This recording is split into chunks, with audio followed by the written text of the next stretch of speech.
I need to get something off my chest because this has been gnawing at me for weeks now. I'm still trying to process everything that's happened, but it's been weighing me down, and I need to share it. This story is long, but I think it's important to understand the full picture of what went down. I'm James, 34 years old, and I've been with my fiancée, Tiffany, for 3 years. We've been engaged for 8 months. Everything was perfect until about 2 months ago, when things began to feel off. For a bit of context, I own a chain of organic grocery stores. I started with one small shop in a not-so-great location about 10 years ago. People told me I was crazy to compete with the big supermarkets, but I had a vision. I wanted to create a place where people could get quality organic food without spending their whole paycheck. Those first few years were brutal. I'm talking about sleeping on a mattress in my office, barely scraping by to pay the rent and keep the store running. I dealt with suppliers who didn't take me seriously, broken equipment, and trying to convince customers to give this tiny store a chance. But I worked my butt off. Eventually, that one store became 2, then 5, and now we have 12 locations across 3 states. I'm not telling you this to brag. I'm telling you this so you can understand how much this business means to me. It's something I literally poured my entire life into, and that's why what happened next hurt me so deeply. When Tiffany and I first started talking about marriage, I was totally upfront with her about wanting a prenup. It wasn't because I didn't trust her. It was about protecting something I'd built from the ground up. She was totally on board with it. She would tell me, "I get it. I respect how hard you've worked for all of this." I also made sure the prenup was fair to both of us. I set up a savings account for her, gave her an emergency credit card, and made sure she had a solid safety net in place. I never wanted her to feel trapped or like she had nothing to fall back on, whether we stayed together or not. I wanted her to feel secure, but slowly, things started to change. It was subtle at first. She'd make little comments about how married couples should share everything, or she'd send me links to articles about couples who split everything 50-50, even their businesses. I didn't think much of it at the time. Everyone gets nervous about marriage stuff, right? But then she started asking more specific questions about the business, stuff like profit margins and expansion plans. It was strange, because Tiffany had never cared about those things before. She started sitting in on my business calls, acting like she was just hanging out, but clearly listening to everything. Then she started talking about how she wanted to contribute to the business. Now, mind you, Tiffany's background is in social media marketing for small clothing brands, not grocery store operations. But suddenly, she wanted an office at our headquarters and suggested that she could oversee our social media strategy. I started noticing other changes too. She had always been independent with money, paying for her share of our dates, buying her own stuff. But recently, she started putting everything on our shared credit card. I'm talking about $500 shopping trips at Nordstrom, fancy spa days, and expensive workout classes. When I brought it up, she got defensive. "Well, we're getting married, right? What's yours is mine," she said. I kept telling myself I was overthinking things. Maybe she was just excited about the wedding, or maybe she really did want to get more involved in the business. But something in my gut wasn't sitting right. Then last week, everything changed. I was going through some paperwork in my office when I found it. A copy of our prenup, but it wasn't the same one we discussed with our lawyers. This version had all these extra sections about profit sharing, business ownership, and how she'd be entitled to half of everything, including future expansions, even if we got divorced after just a year. I read it over and over again, trying to figure out if I was misunderstanding something. But no, someone had clearly altered the agreement. I remembered Tiffany mentioning that she was having a lawyer friend look over the paperwork. It turns out, she did a lot more than just look it over. At that moment, I was crushed. The Tiffany I fell in love with would never do something like this. She had always been so supportive of my business, so proud of what I'd built. Now I'm left wondering if I ever really knew her at all. After finding the modified prenup, I spent 2 hours just sitting in my office, trying to calm myself down. I kept reading through the changes, and it only got worse. Not only had she added clauses about getting half of my current stores, but she had also sneaked in terms about future expansions, and even something about getting a percentage of online sales, something we didn't even have yet. I called Tiffany and asked her to come over. My heart was pounding in my chest. I tried to sound calm, but she must have sensed something was off, because she started asking if everything was okay. When she arrived, I laid both versions of the prenup on my desk, our original agreement, and the new version. I also pulled up my bank statements showing all of her recent spending. Tiffany walked in, acting like everything was normal. She kissed me and smiled, but as soon as she saw the papers, her whole demeanor changed. I held up both versions of the prenup and asked, "Can you explain why these are different?" She tried to play it off at first, acting like she didn't know what I was talking about. But I pointed out the new clauses about profit sharing, business expansion rights, and decision-making power in the company. She froze. She looked me straight in the face and said, "Oh, those? They're just standard protections. Any smart person would have them in their prenup." Standard protections. I've been in the grocery business for 10 years. I know tons of other store owners. None of them have prenups that give their spouses rights to future business expansions. That's not how it works. I pointed to the clause about her getting decision-making power in the company and asked what she knew about running grocery stores. She got defensive, saying she'd been learning about the business and deserved a say in our future. The thing is, Tiffany had never worked in retail or anything close to it. She's been doing social media for small fashion brands. But now she was suddenly an expert in running grocery stores. Then came the speech about how I clearly didn't trust her. "What if you decide to leave me after I've invested all these years into this marriage? I need security," she said. I tried to explain that the original prenup already gave her plenty of security. It was generous. It increased based on how long we were married. But apparently, that wasn't enough for her. She kept saying how times were different now, and modern marriages are partnerships. That would be fine if she had actually been a partner in the business, but she hadn't. She never showed interest in the actual work, only in demanding ownership rights. The conversation really heated up when I brought up her recent spending sprees. $500 blazers, $200 wellness retreats, $2,000 shopping trips. She'd been putting it all on our shared card. Her response? "Well, I need to look professional if I'm going to be part of the business." That's when I lost it. "Tiffany, you're not part of the business. You've never been part of the business. Changing legal documents behind my back doesn't make you part of it." She started crying, saying I was being unfair and that I was making a big deal out of small changes to the prenup. "Small changes?" I repeated. "Trying to secretly get half of someone's business isn't a small change." She stormed out, saying she needed time to think and that I clearly didn't value her. She's been staying at her parents' house ever since. The next few days were a blur of emotions. I tried to process everything, but nothing seemed to make sense. Tiffany had always been so independent, so confident, so supportive of me. But now, it felt like the woman I'd known was slipping away, replaced by someone I didn't recognize. After our fight, Tiffany started texting me these long messages. She told me I was being unreasonable, that I didn't trust her after everything we'd been through. "I thought you trusted me all these years together," one of her messages read, "and this is how you act over a few small changes." I couldn't believe it. How could she not see what was wrong with what she'd done? I was sitting there, staring at my phone, feeling this strange mix of anger, confusion, and heartbreak. Finally, I responded. "Trust goes both ways, Tiffany. You altered legal documents without telling me. How is that okay?" Her reply didn't help matters. "They're just small changes," she typed, before the text bubble disappeared and another one popped up. "Mark said every smart woman does this before marriage. At least someone is looking out for my interests." Mark. Of course. Her brother, who had reappeared in our lives a few months ago, with his disastrous track record of failed marriages and job hopping. It wasn't just Tiffany who was changing. It was everything around her. Mark had poisoned her mind, filled her head with these ideas about protecting herself from me.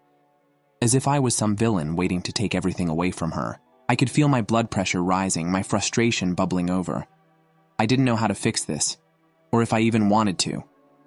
But the next day, things took another turn. I was in my office when the door burst open. It was Tiffany, with her usual dramatic flair, storming in like she owned the place. Behind her was Amy, my assistant, who looked visibly uncomfortable. I didn't have time to even react before Tiffany spoke up. "We need to talk about this now," she said, her voice echoing across the room, making my supplier glance up in surprise. I was already tense, trying to wrap up a meeting, and now I had to deal with this. "Tiffany, I'm in a meeting," I said, my voice sharp. But she didn't care. She threw her purse on a chair and walked straight toward me. "Oh, I'm sorry," she said, not sounding sorry at all. "Am I interrupting business?" She spat the word like it was poison. I turned to the supplier who was already packing up. "I'm really sorry about this," I said. "Maybe we could reschedule for tomorrow."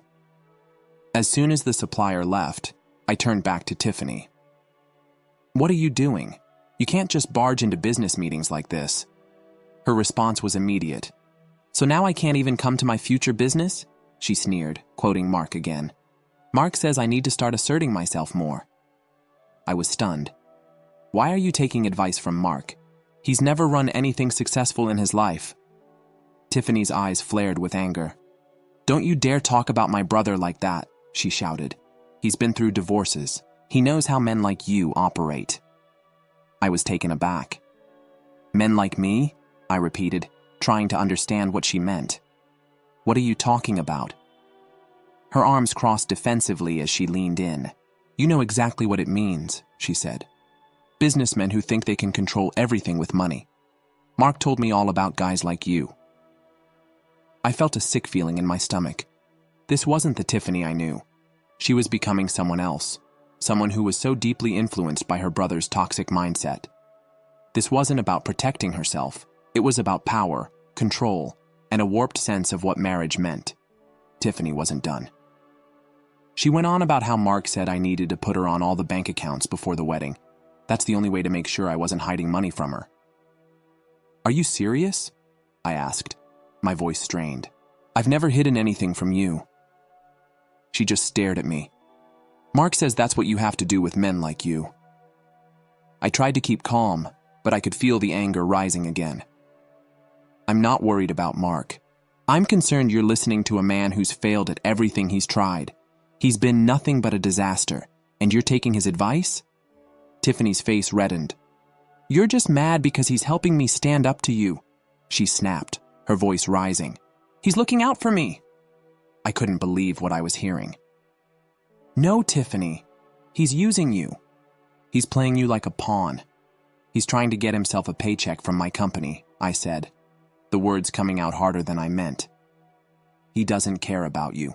He cares about getting his hands on my business." She took a step back, her face contorted with anger. "Mark says you're controlling me, that you're trying to isolate me from my family. This is all going to look bad on you," she said coldly, and that's when it hit me. This wasn't about trust anymore. It was about something deeper, something I couldn't ignore. Tiffany wasn't just listening to Mark. She was siding with him, over me, over everything we had. I had to stop it there. I reached into my desk drawer, pulled out my phone, and pressed record. This conversation wasn't going to go unnoticed. Tiffany didn't even flinch when I told her I was recording her. But when I mentioned how Mark had been asking about my business finances, her demeanor shifted. She didn't look angry anymore. She looked guilty. The moment was so surreal, I almost couldn't believe what was happening. Tiffany left after that, slamming the door behind her. And I was left sitting there, wondering how it all went so wrong, so fast. The woman I was about to marry had turned into someone I didn't even recognize. The next few days were a blur. But one thing was clear. Tiffany and I were no longer on the same page. The foundation of our relationship, everything we had built together, was crumbling. Her family, especially her mother, was getting involved, and not in the way I'd hoped. The texts, the calls, the pressure, it all came pouring in. Tiffany's mom called me, practically in tears. "James, we need to talk about how you've been treating Tiffany," she said, her voice shaky. "I don't understand how you can do this to her. She loves you, and you're treating her like she's some kind of gold digger." I was stunned. "Mrs. Anderson, that's not it at all. I never wanted to hurt Tiffany. It's just... She changed the prenup. She changed legal documents without telling me." She didn't seem to hear me. "Mark explained everything to us," she said, her tone defensive. "You're trying to control her with money. You don't want to share anything with her. She deserves better than this. She's trying to protect herself." Mark, again. The same story, the same narrative. Her brother had somehow convinced her mom that I was the bad guy in all of this. But I wasn't the one making changes to our legal agreements behind her back. I wasn't the one who'd suddenly become obsessed with getting a cut of a business I built from the ground up. I tried to explain everything. The original prenup was fair, and it was designed to make sure she was secure, no matter what happened. But her mom just kept repeating what Mark had told her, as if she had stopped thinking for herself. Mark says prenups are just ways for rich men to control their wives, she told me, as if it was fact. You're just trying to leave Tiffany with nothing. That's not what we raised our daughter for. It hit me like a punch in the gut. These weren't just Tiffany's beliefs anymore. Her entire family was involved, and they were all convinced that I was some greedy businessman out to take everything from her. The worst part? They didn't care to hear my side of the story. They didn't want to know the truth. Tiffany's dad, who I'd once gone fishing with and treated like a second father, sent me a message that broke my heart. "Very disappointed in you, James," it said. "We thought you were different. Mark showed us the prenup you're trying to force on Tiffany, making her sign away all her rights. That's not what we raised our daughter to believe in." I tried to explain. "It's not what you think," I texted back. "Tiffany's the one who changed things behind my back. She added clauses about profit sharing, business ownership, all of it." But nothing I said seemed to matter. They had already made up their minds. Mark's influence had spread through the family like wildfire, and I was suddenly the villain in a story I didn't even recognize. Then, the group text came. It was from Tiffany's cousins, people I had considered family. I had helped them move apartments, hired one of them for a job at one of my stores, spent holidays with them. But now, they were all against me. "We always knew there was something off about you," the text said. "Mark was right. You're just another greedy businessman trying to take advantage of our family. Tiffany deserves better than you." I couldn't believe it. How had it all gone so wrong? I couldn't even get a chance to explain myself.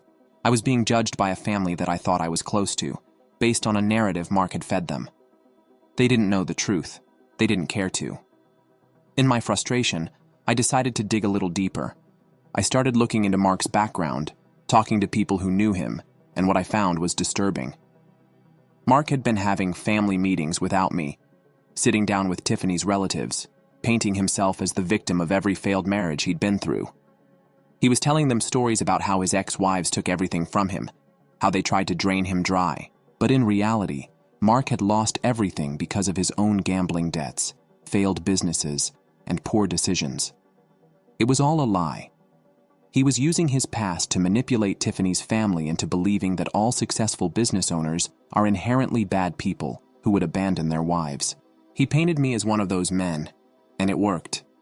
Tiffany, her mom, her dad, her cousins, they all bought into it. The worst part, Tiffany believed him too. She even posted on Facebook, talking about how sometimes people show their true colors when money is involved.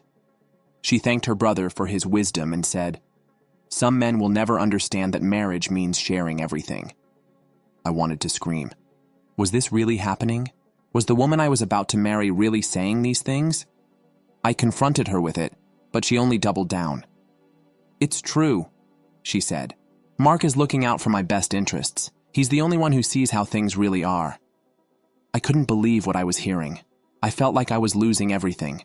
The woman I trusted, the woman I was ready to spend my life with, was no longer the person I had fallen in love with. The last straw came when Tiffany texted me, telling me that she was keeping the engagement ring and would be staying in the apartment until she was ready to leave. "You owe me that much," she said, as if I owed her anything after what she'd tried to pull. That's when I knew. It wasn't just about the prenup anymore. It wasn't even about the business. It was about the trust that had been completely shattered between us. Tiffany had chosen to believe her brother's twisted version of reality over the truth, and once that trust was gone, there was no way to get it back. Everything after that conversation felt like a heavy fog settling over my life. I was going through the motions, dealing with the fallout from Tiffany's family, and trying to keep my head above water. But no matter what I did, things just kept spiraling. It wasn't just about the prenup anymore. It was about the complete erosion of trust between Tiffany and me. The woman who once stood beside me, supported me and cheered me on, had turned into someone I barely recognized. And it wasn't just her anymore. It was her entire family, backing her up, reinforcing the idea that I was some villain in this twisted narrative Mark had created. One evening, after I'd gotten off a call with my lawyer, my phone buzzed. It was Tiffany, texting me. I stared at the screen for a long time, trying to decide whether I should even open it. Finally, I did. "How dare you threaten my brother?" the message read. "Mark was right all along. You're just jealous because he understands business better than you." I read it again, trying to process what she was saying. Jealous? Of Mark, a guy who had nothing to his name but a string of failed marriages and schemes? My fingers hovered over the keyboard, but I couldn't bring myself to reply.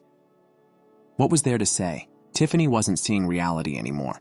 She was so deeply wrapped up in Mark's influence that she couldn't see me for who I was anymore. Then the phone rang. It was her mother again. I braced myself, knowing this wasn't going to be any better. "James," she said, her voice trembling, "I think you need to hear what Tiffany has to say. She's been talking to Mark and she's really upset about the engagement. I just want you to understand she's not trying to hurt you." "Mrs. Anderson," I said, trying to stay calm, "this isn't about trying to hurt me. This is about her trying to take control of something I've spent my life building. She's changed everything, and now she's trying to justify it by blaming me." She didn't respond right away. I could hear her breathing on the other end of the line. "James, I don't know what to say," she finally muttered. "But Tiffany's been through a lot. You don't know how hard it is for her to trust." Trust? After everything, how could she still believe her daughter was the one who needed protecting? I bit my tongue to keep from saying something I'd regret. "I've given Tiffany everything," I said slowly. "Security, independence, freedom. I've supported her every step of the way, but she's the one who changed the prenup behind my back. Not me." Mrs. Anderson seemed to get quiet. I could tell she was thinking, but she didn't say anything for a long time. Eventually, she sighed and said, "Maybe it's not too late to fix this. Tiffany's still confused, James. She doesn't know what she's doing." That was it for me. The exhaustion hit like a tidal wave. Tiffany had already made her choices, and now her family was backing her every step of the way. They weren't seeing what I was seeing. They weren't hearing the same things I was hearing. And in that moment, I realized there was no way I could fix this. The trust was broken beyond repair. There was no coming back from this. I hung up the phone, feeling like a weight had just been lifted. It was over. But then, a few days later, something happened that made me even more certain that I was doing the right thing by walking away. I was at my office, going through some documents, when my phone buzzed. It was Emily, Tiffany's sister. I hadn't heard from her in a while, so I hesitated before opening the message. "I found something," it started. "You need to see this." Emily had been helping Mark with some job applications, but when she went through his laptop, she stumbled upon something shocking. She found a detailed plan Mark had written, a step-by-step guide on how to use Tiffany to get control of my business. It was a spreadsheet, complete with timelines, divorce dates, and projections for how much money he expected to get from me. She sent me everything, emails, notes, even texts with some fake lawyer Mark had been working with. They were discussing how to manipulate Tiffany, how to convince her she needed to protect herself from me, and how once she was married, they could push for majority control of my business. They had been planning this for months, and they had been using Tiffany as their pawn the whole time. When I saw that information, it was like everything clicked into place. I had been right all along. Tiffany wasn't just influenced by Mark. She was actively involved in his plans. She had been helping him, not just unknowingly, but willingly. They had been planning to take my business apart. And it didn't stop there. Emily went on to explain that Mark's ex-wives hadn't taken everything from him. He had lost it all through bad investments, gambling, and poor decisions. He was trying to rewrite history, using his own failures to manipulate Tiffany into believing she had to take everything she could before it all slipped away. He was playing the victim, and Tiffany was buying into it. I sat there in disbelief, staring at the documents Emily had sent. Tiffany had been manipulated in the worst way, but she had chosen to go along with it. She hadn't just been a passive participant. She had been an active player in this whole scheme. I called my lawyer immediately. "Mark's facing charges for corporate espionage," I told him, my voice shaking. He tried to sell my business data to competitors. It's all in the plan. The weight of it all settled heavily on my shoulders. But at the same time, I felt a strange sense of relief. Tiffany had shown me who she really was, and I'd seen who Mark was too. I had given them both every chance to prove they weren't who they were acting like, but in the end, they had made their choices. I couldn't go back. I couldn't let someone who had so thoroughly betrayed me back into my life. The Tiffany I knew was gone, replaced by someone who thought she could outsmart me, someone who thought she could manipulate me into giving her everything. And Mark, he wasn't just a family member anymore. He was a predator, using his own sister to try and destroy my life. Things moved quickly after Emily's bombshell. I thought the worst of it had passed, but this was like the final puzzle piece falling into place. Everything Tiffany had said, everything her family had told me, it all started to make sense in a way I hadn't wanted to believe, but the truth was undeniable now. Tiffany and Mark weren't just manipulating me, they were conspiring together to take control of my business, my life. I couldn't just sit back and let this go any longer. I had to act. The first thing I did was call my lawyer and explain everything that had come to light. He was livid, but at least we had concrete evidence now. Emily's discovery, the spreadsheets, the plans, the emails, gave us something solid to work with. Mark wasn't just some petty schemer. He had been orchestrating a serious corporate espionage operation, using Tiffany as an unwitting pawn in his game, and I wasn't going to sit idly by while he tried to tear my world apart. That night, I sat down and wrote Tiffany a formal email, copying my lawyer in. I kept it clear, direct, and as professional as possible, though my emotions were still running high. I had no idea how this was going to unfold, but I knew one thing. I was done. The engagement was over. I couldn't trust her anymore, and I couldn't live in a relationship that had been so thoroughly destroyed by lies, manipulation, and betrayal.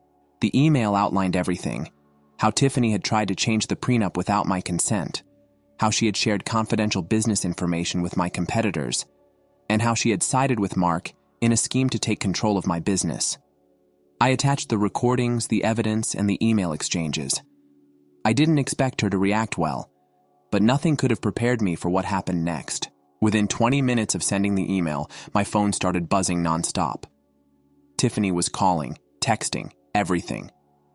She was crying on the phone, begging me to reconsider, but also threatening me at the same time. "You can't just cancel a wedding without a settlement," she said, her voice trembling. "You owe me compensation for emotional damage. Mark says you have to." I stayed silent. There was no reason to engage in this back and forth anymore. I knew she was trying to manipulate me, and it hurt to admit it, but I had to let it go. When someone shows you who they really are, you have to believe them. Eventually, she texted again, trying a new angle. "Fine," she wrote. "I'm keeping the ring. I'll stay in the apartment until I'm ready to leave. You owe me that much." The audacity. I couldn't believe she was still playing these games. The emotional manipulation, the guilt tripping, the entitlement. It was all there, and it was all too much. I couldn't give in to it anymore. Not after everything that had happened. She didn't care about the truth. She didn't care about what I had done for her. She only cared about what she could take. Then, as if things weren't complicated enough, my mother called me. She was crying too. "James, how could you do this to Tiffany? She loves you. She just wanted to feel secure," she sobbed. I felt like I was in a nightmare. "Mom, I've been more than generous with Tiffany. I've given her security from day one. But she went behind my back and tried to change the prenup. She even tried to take control of my business. She wasn't looking for security. She was looking for power." I could hear my mother trying to hold it together on the other end. "But James, she's your fiancée. She deserves more than this. She's been through so much. You need to be more understanding." I was silent for a long moment. My mother didn't know what I knew. She didn't know about the conversations Tiffany had been having with Mark, or the plans they had been secretly making behind my back. She didn't know that Tiffany had already shown me exactly who she was. "She deserves more than this?" I repeated quietly. "Mom, what she's doing isn't about deserving. It's about manipulating me and trying to take what isn't hers." My mom stayed quiet for a long time, and when she finally spoke, it was softer. "I just want you to understand that Tiffany loves you. She's scared. She just wants to be secure." That was the problem, wasn't it? Tiffany's fear was driving everything now. She wasn't thinking clearly.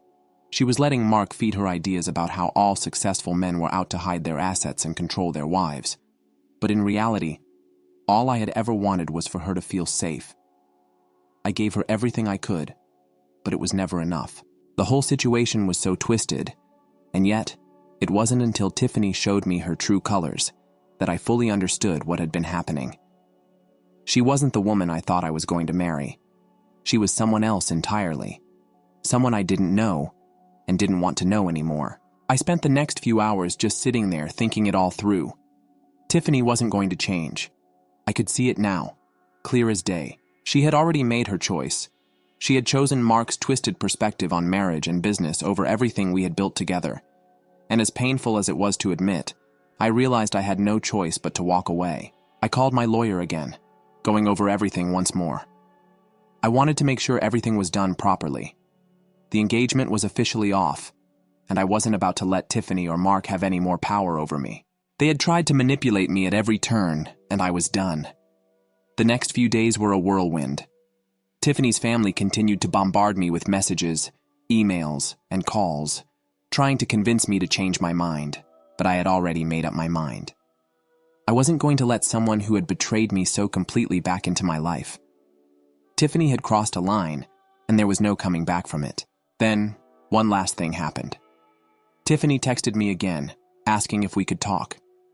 She said she was sorry, that she had learned from her mistakes. She even said she would accept the original prenup now. No business stuff, just the basics. I'll admit, for a split second, I felt a pang of doubt. I thought maybe we could start over, maybe things would be different. But the moment I read the text, I remembered everything. The betrayal, the manipulation, the way she had thrown me and my life under the bus for Mark's twisted scheme. I realized that even if Tiffany was truly sorry, it didn't change what had happened. It didn't change the fact that she had gone behind my back, or that she had chosen to believe her brother's lies over my trust. The woman I thought I knew was gone, and there was no way I could go back to someone who had betrayed me so completely. The weeks after everything fell apart felt like an emotional haze. I kept expecting the pain to fade, but it never did.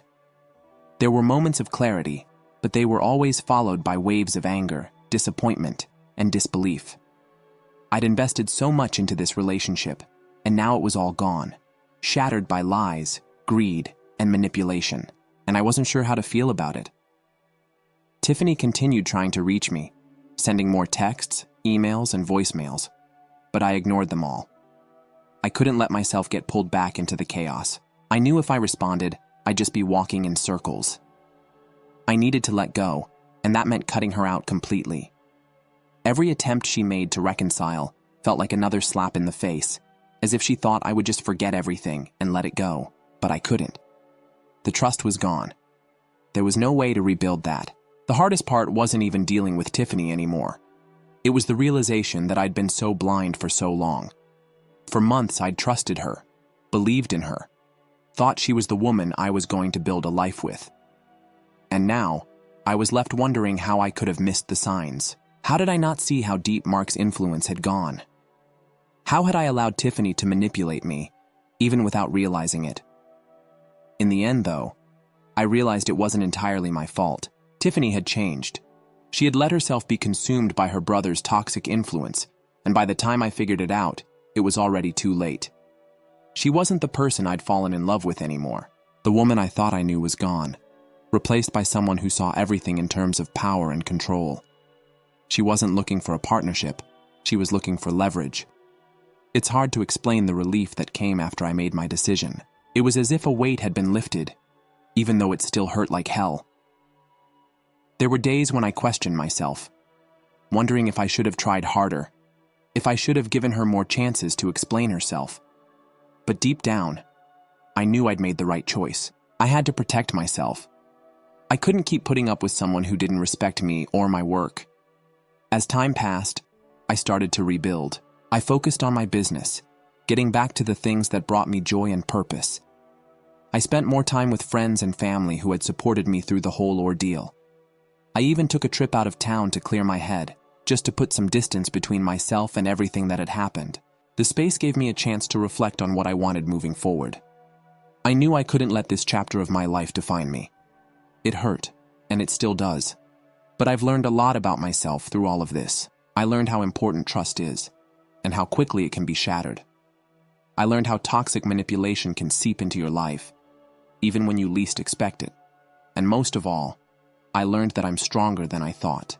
Tiffany's family has tried to reach out to me a few times since, but I haven't responded. I can't bring myself to care anymore. They were complicit in all of this, and I can't afford to have them in my life either. Mark's actions have caused enough damage as it is. Tiffany's not speaking to him anymore, and honestly, I don't know if that makes any difference. The trust was broken, and there's no repairing it. A few weeks ago, I got a message from Emily. She apologized for everything that had happened and said she hoped I could move on.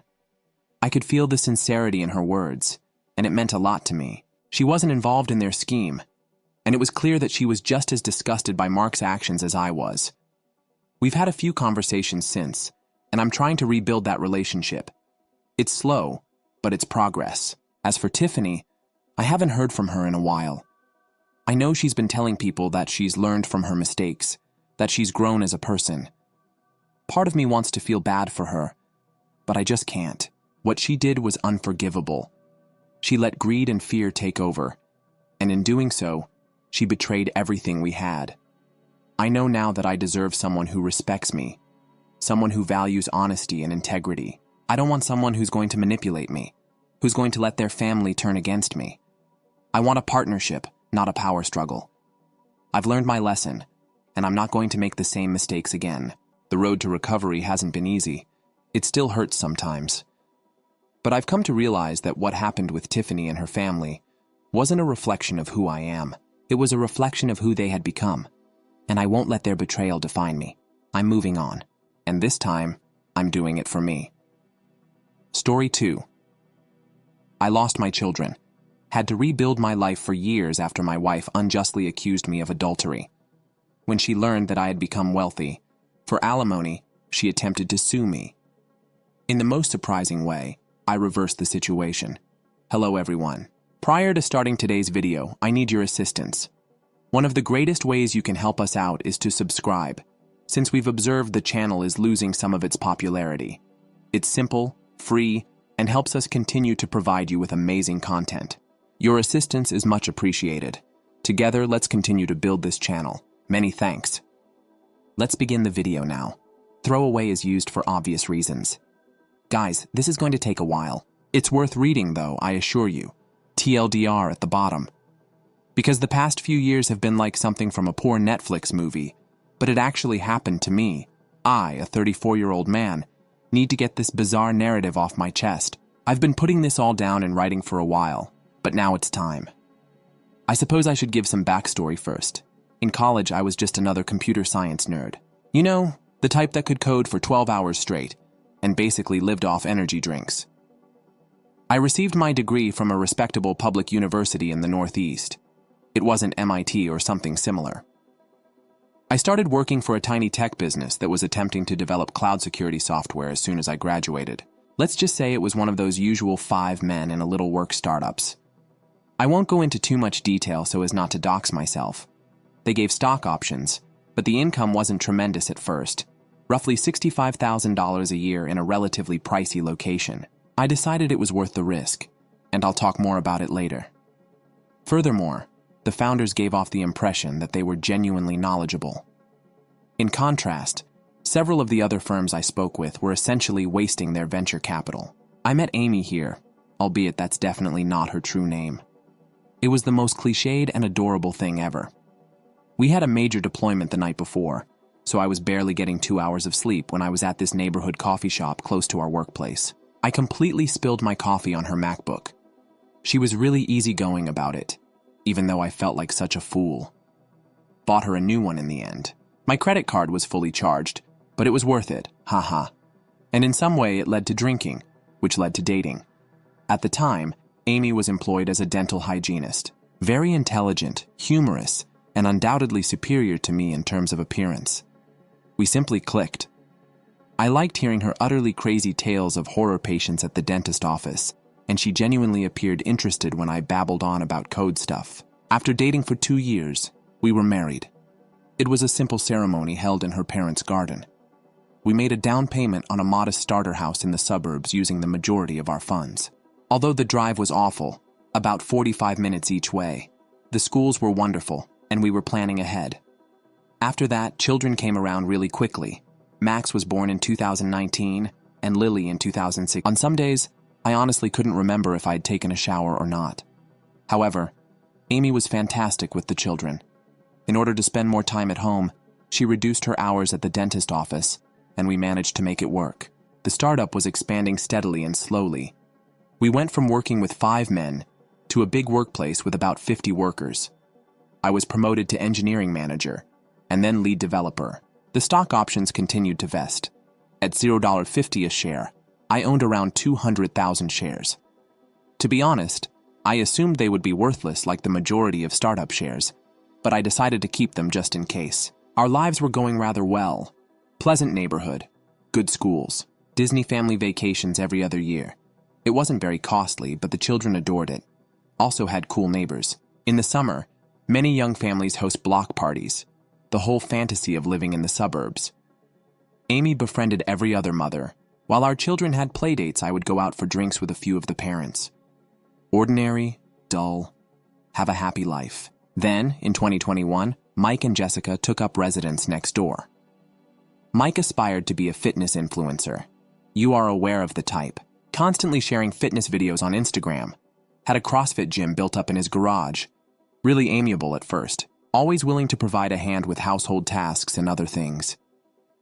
Jessica put in a lot of overtime in a city legal firm.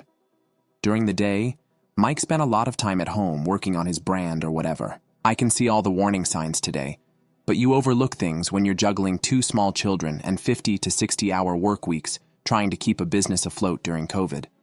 Or perhaps you see them but choose not to accept it. After the kids started wearing makeup to work out, Amy stated she wanted to get in shape and started going to Mike's garage gym. "Who does that?" would return full of energy and giggles. At first, I honestly thought it was good. She had more energy and was happy. God, I was so very foolish. Next door is Mike and his fascination with CrossFit. You know, it started off as simple things.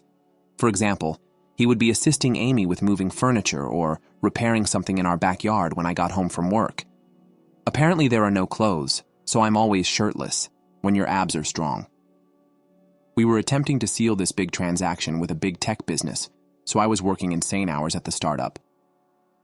Though I can't mention names, I believe Fong Level had a lot of security measures to develop, and there were crazy deadlines. I was working 14-hour days for a few weeks. Essentially, I only saw the children on the weekends. At first, Amy seemed to comprehend, but then the remark began. Mike advises you to schedule family time. Mike believes that work-life balance is crucial. You, Mike, are able to operate your business and maintain your physical fitness. Amy, that's a fantastic tale. However, Mike makes a living by sharing Instagram selfies from the gym. Our mortgage is actually paid for by my employment. After that, she became really interested in exercise. And by really into it, I mean completely enamored. Due to the need that everything be organic and grass-fed, our food cost abruptly increased. Began purchasing all of the high-end vitamins that Mike suggested. Our kitchen had the appearance of a GNC, vomited in it. The fitness routine became strange. It used to be 3 times a week at regular times. Then it was daily. Her hair was wet from taking a shower at the gym, and she always wore makeup to work out after I was at work or with the kids. Who the hell does that? Apparently her regular Target leggings were no longer enough, so she bought all this pricey Lululemon gear. The strangest things, however, began with her phone. Amy had never been much of a techie, as if she wouldn't mind leaving her phone in strange places. All of a sudden, she is obsessed with it, texting all the time. The screen is always angled away from me, got a new password, but refused to share it with me. We were formerly familiar with one another's passwords, just in case of an emergency involving the children, not because we pried. The worst thing? She became quite combative about everything. She would yell at me and complain that I never assist with meal preparation when I asked her what she wanted for supper. Alternatively, when I attempted to discuss my workday, she would roll her eyes and respond, "Not everything is about your precious startup." The real deal, Jekyll and Hyde. While Max and I were playing in the backyard one day, Mike caught a glimpse of Amy working out through their garage window. In order to assist her with her form or whatever, the guy was physically mashed up against her. Max gives a wave and leaves. Mike and Mommy are the best of friends. Yes, friend. I'm sure they are.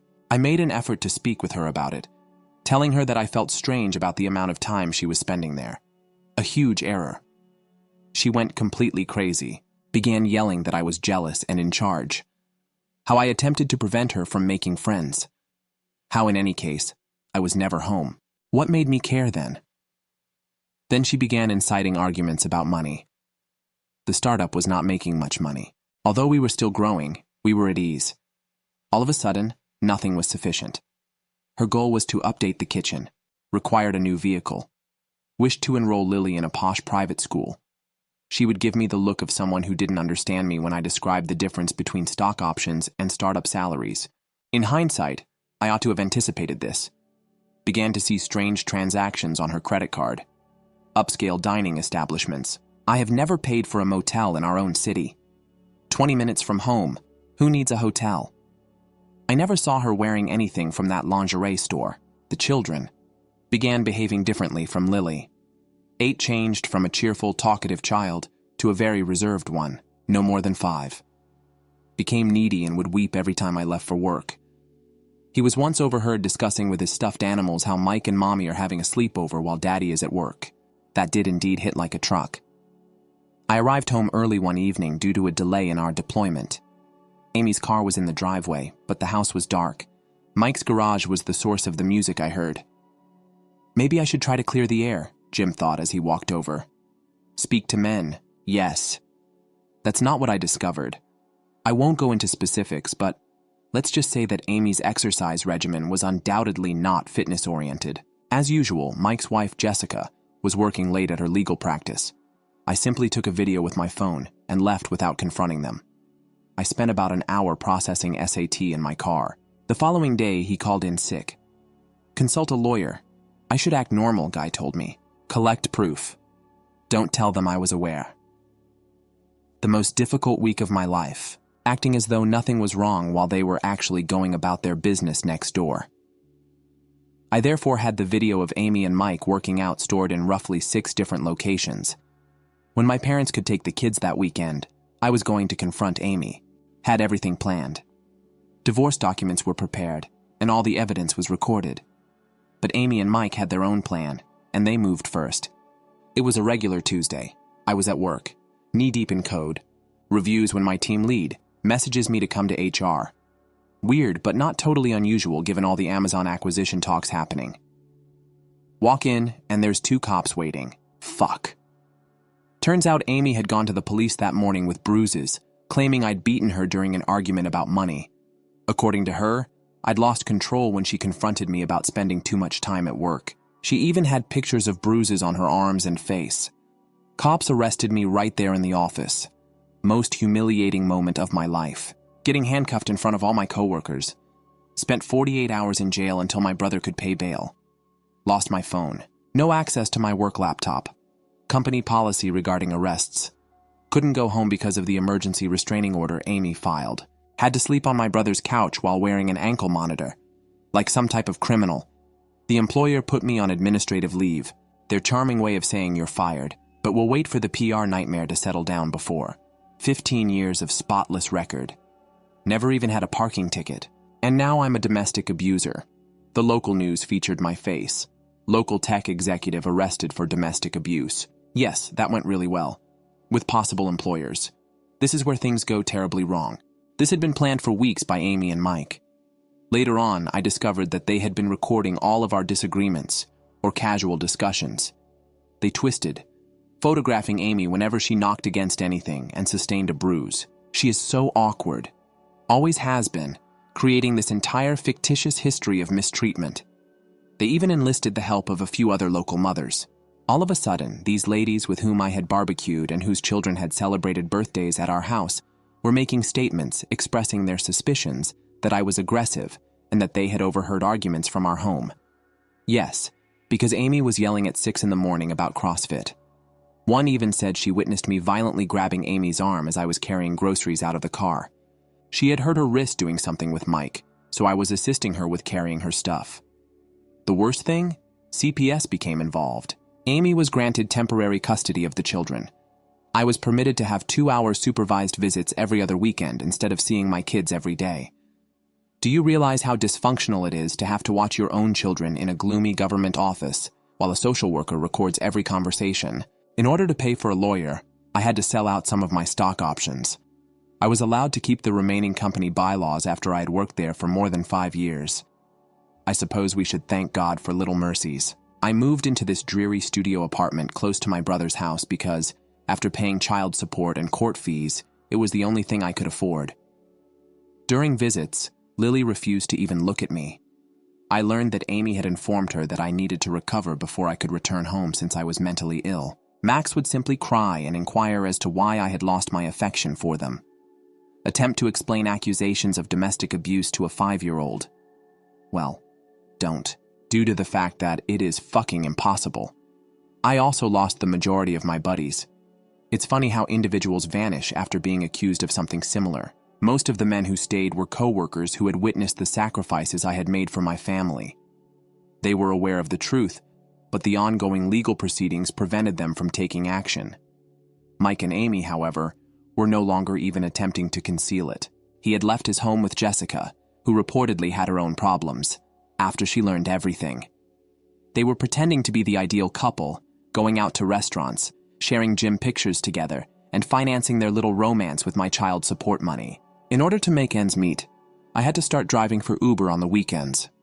Went from being in charge of engineering teams to taking up inebriated college students at 2 in the morning. The irony. Interns from my previous employer were among my passengers. Make an effort to remain composed. When a 22-year-old is discussing the fantastic project from which you were dismissed, I mentioned stock options. Do you recall them? The ones I had to cash out in part to cover the cost of the lawyers? Indeed, this is where things become really crazy. Let me first give you a picture of the bottom of the world. The 400-square-foot studio apartment where I was residing had the fragrance of the previous occupants. 50 cats worked 2 jobs and had a celebration. During the day, a junior developer works at a corporate hellhole. Only one company would hire me, while the allegations were still ongoing. In order to pay child support, an Uber driver at night eats peanut butter sandwiches and noodles. I was still unable to sell over 200,000 shares of my former company's stock because of lockup restrictions. The startup was performing fairly well, surviving, but not terrific. We had the security software that made cloud infrastructure management easier for businesses. Boring technology. Though nothing significant, I am aware that Amazon Web Services has been snooping around for some time. Then, for non-techies, Log4j appeared. Imagine if someone managed to exploit a small vulnerability to access the computer systems of nearly every business. No one took attention. Log4j is that. It just so happened that our program was quite effective in locating and repairing that hole. The right moment, the perfect location. On a random Tuesday, I was checking my phone in between Uber rides when I noticed that there were about 50 missed calls. AWS is acquiring these firms. In the takeover, stocks went from $4 to $247 per share. Because I felt I was having hallucinations, I did the arithmetic about 20 times. 200,000 shares times $247 are 49.4 million before taxes. I threw up as my first action. My lawyer is the second item. The third thing puked once more. This is where the fun begins. Local news outlets covered the acquisition story. Amazon paid $2.1 billion for the acquisition of a local tech startup. Somewhere in there was my name. As one of the first workers, who do you think reads the local tech news? Amy's attorney. I received this email from Amy within a day. It's the first since the arrest. Like we're still best friends or something. All lovely and worried. Hello, I hope all is well with you. Been considering our predicament. Perhaps we ought to discuss what's best for the children. Translation. I've heard you've become wealthy. I'll get my claws in now. I didn't answer. After sending my lawyer a screenshot, I returned to my Uber shift. Have to maintain normal looks. As everything was completed, closing the deal would take 3 months. Additionally, I didn't want Amy to start trouble before then. Amy wasn't finished, though. Mix in my usual coffee shop the next day. Completely coincidence. Correct. Tries to be a good friend. Buddy. Hey dude, it's water under the bridge. Everybody makes errors. Amy sincerely apologizes for everything. I apologize. She said I had beaten her, wrecked my reputation, had me imprisoned, and removed my children. But I'm worth millions now. Let's become pals. What an easy shift of heart. Continued to drive for Uber until the deal was finalized. The expressions on travelers' faces when they recognized me from news reports. Priceless. You're that guy, right? Who? Yes, I am that. Your Uber driver is rich. It seemed unreal the day the money appeared in my account. Approximately $28 million was left over after taxes and fees. I started by purchasing a simple 3-bedroom home in a gated neighborhood. It wasn't very fancy, but it was in the child's school district and had adequate security. Create a college fund for Max and Lily. They each have $2 million in trust that they cannot access until they are 25. Just to stay occupied and have a reliable source of income, I started a modest software consultancy firm. That wasn't shocking. Some of my former co-workers who had supported me through everything were employed by AWS. Then Amy took the initiative. I received paperwork at my new residence. Since we were still legally married when the value of the stock rose, she demanded half of the acquisition funds. In addition, my increased net worth was used to compute back child support, as well as the primary custody reason. A violent abuser obviously shouldn't have millions to spend on children.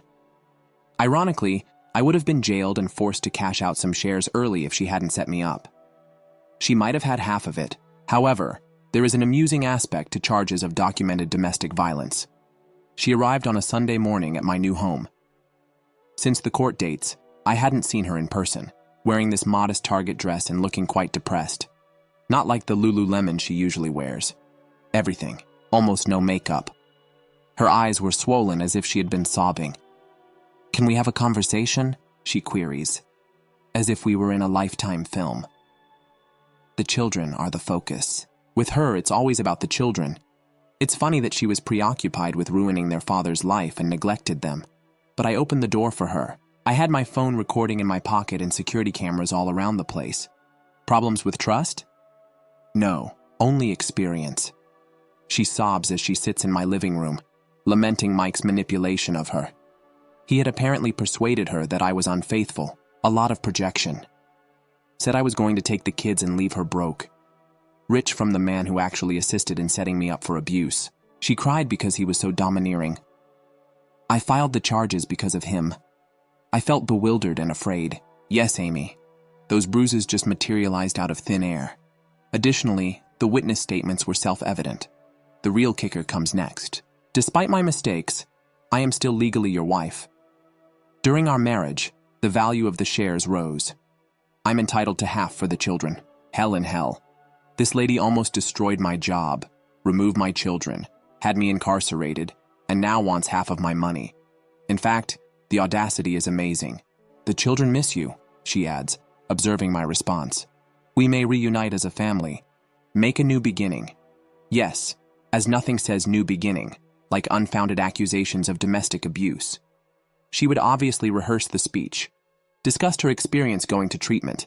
I doubt that she had recognized her errors. Yes, how the true abuser had been Mike.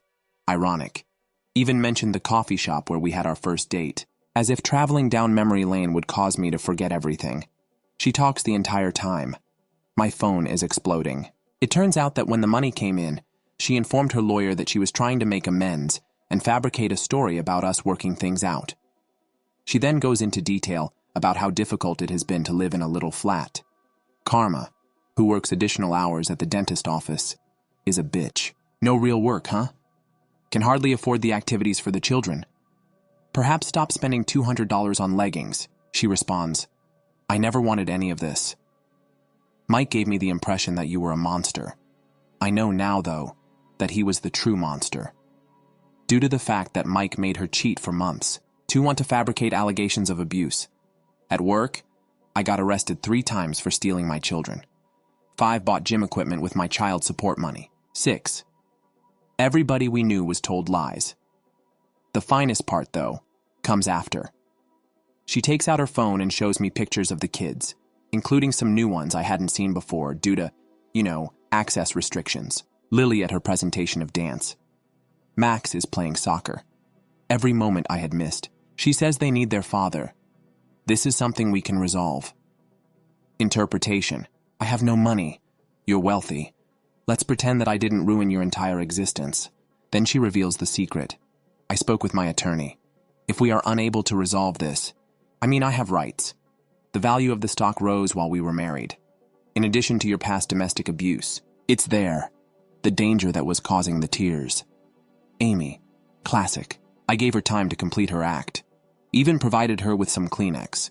The rough, inexpensive ones. Not the posh, soft sort. I just replied, I'll have my lawyer get in touch with yours and show her around. My lawyer was contacted as soon as she departed. Amy had been busy, it turned out. Submitted an application for emergency spousal assistance using the acquisition funds. Claimed that because of my sudden money, I was a flight risk and attempted to change the custody arrangement. Even contacted a few of my former colleagues in search of dirt, the true humor. Between gym pictures with her new trainer, she continues to share motivational sayings on Instagram about overcoming criticism and discovering your truth. I suppose Mike was replaced. What transpired in court will be unbelievable to you all. Do you recall the security cameras I mentioned earlier? Yes, they will soon gain prominence. Last month was the scheduled court date. Amy appears to have plundered the Salvation Army. Hair in an untidy bun, a simple outfit, and no makeup. Feelings of a struggling single mother. Even defied court orders to bring the children with her. Like props in her small performance, she beats you while you're seated in the front row. Her attorney speaks first. The man is dressed in a suit that most likely cost more than my first vehicle. Begins presenting Amy as a kind wife, who gave up her own goals to raise our children and helped her husband in his IT profession. Asserts that since her emotional support was essential to the company's success, she should get half of the acquisition funds. Excellent emotional support, indeed. Nothing conveys that I have faith in you, similar to fabricated DV allegations. Then they bring up the subject of domestic abuse once more. Try making it sound like I'm an erratic IT guy who made a fortune with stocks and may leave the country with my millions. Even had the audacity to imply that, with my limitless wealth, I may be dangerous. My lawyer, Greg Absolute Legend, appears bored as he sits there taking notes. Amy continues giving me these troubled glances, presumably wondering why their nonsense narrative isn't making us panic. Then it's our turn. Greg straightens his tie, gets to his feet, and says, Your Honor, I want to provide some new evidence that has recently surfaced before we start our case. Here comes the video from my home's security cameras. You see, Amy's phony reunion act wasn't a one-time visit. She had been attempting to get into my office practically every day, and guess who spent half of her time with her? Mike. The whole planning process was captured on video. Amy and Mike are practically practicing her emotional speech while sitting in his car outside my house. I discovered that she had placed some fictitious proof in my mailbox. She had written a letter to herself expressing her fear of me. Prior to the DV accusations, they even laughed about how simple it would be to steal half of my money. There's more, though. Do you recall the injuries she used to frame me with? It turns out that she and Mike staged those two back when they were still neighbors, as my ringing doorbell captured.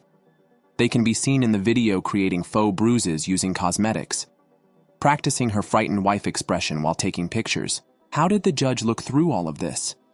Priceless. Amy appeared on the verge of vomiting. Mike was subpoenaed to come in. The bailiff forced him to stay despite his repeated attempts to escape.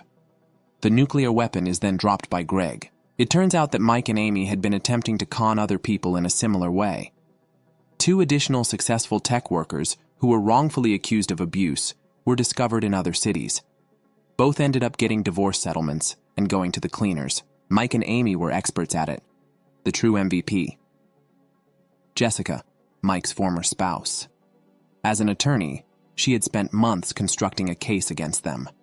Brought an entire dossier of evidence to court, bank records, emails, and texts demonstrating how they had distributed the funds from their prior fraud. Amy's lawyer appeared to want to crawl under the table by the time Greg finished, began to backpedal so quickly that I was afraid he would topple down. My client could have been perplexed by some of the circumstances, Your Honor. Judge would have none of it, declared a recess. Returned an hour later, looking quite angry. Rejected Amy's request for the stock funds, reported the entire issue to the DA for possible fraud charges, and ordered her to reimburse my legal expenses. The greatest thing, though?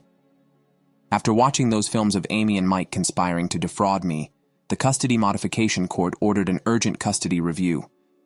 While Amy is being investigated for fraud and perjury, my children are currently with me. Oh, and Mike tried to flee as soon as the court session was over. Ran for the parking lot, literally. Jessica's new boyfriend, a police officer, caught her. Let's talk about karma. I'll give you all an update shortly. The last update time. Since the court battle 3 months ago, a lot has transpired. Amy and Mike were arrested first. It turns out that it is federal territory to execute certain fraud schemes beyond state boundaries. For weeks, the FBI has been assembling evidence against them. In addition to me, they discovered 3 additional victims. All of the IT men were falsely accused of DV. They all contrived divorces and lost everything. Amy and Mike were experts at their swindle. The children now live with me full-time. I won't lie. It's been difficult. One father learns how to be a full-time parent, along with 2 damaged children, equate to some major mayhem. I ruined supper 3 times in the first week. I totally forgot about Max's show and tell day, and sent Lily to school wearing shoes that didn't match. However, we're working things out. Employed a child psychologist with expertise in situations involving parental alienation. It's fantastic that Dr. Sarah doesn't give the children her complete name. At last, Lily talked about how Amy and Mike helped her to confess that she was afraid of me. I liked money more than they did, Max had been informed. Therefore, I didn't want to see them anymore. Who treats their own children that way? The house thing went more smoothly than anticipated.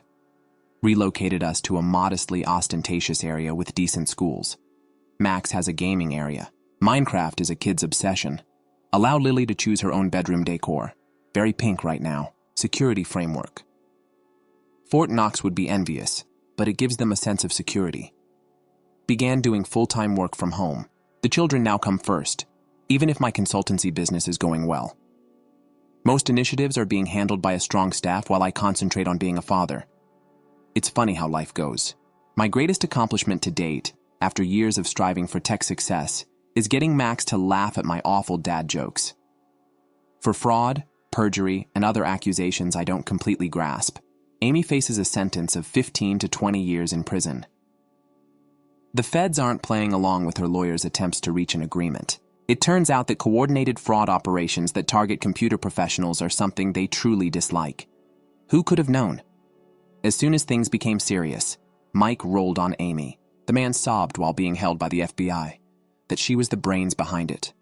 Most likely. Furthermore, he was only a victim of her deceit. Oh, unquestionably bullshit. He still has at least 5 years to go. Through all of this, Mike's ex-girlfriend Jessica has been unexpectedly amazing. She has been excellent with the kids and is assisting the federal authorities in constructing their case. They occasionally invite her over to bake cookies with them since they remember her from our time as neighbors. Just sincere concern for 2 children who have endured a lot without any drama. The financial issues were resolved on their own. Establish appropriate trust with the children. Bought a few uninteresting but reliable investments. A nonprofit that supports fathers battling bogus domestic violence accusations was suggested and established by my financial advisor. Already the organization has assisted 3 fathers in helping their children resume dating. Yes, at this time, the answer is definitely no. Aside from trust difficulties, I won't introduce new people to my children until they're ready. Adult turmoil is enough for them to last a lifetime. However, there was some unanticipated benefit to all of this. Do you recall my previous employer, the one that let me go following the DV charges? Their CEO personally apologized over the phone, submitted a public letter clearing my record after declining an offer of a consultant job.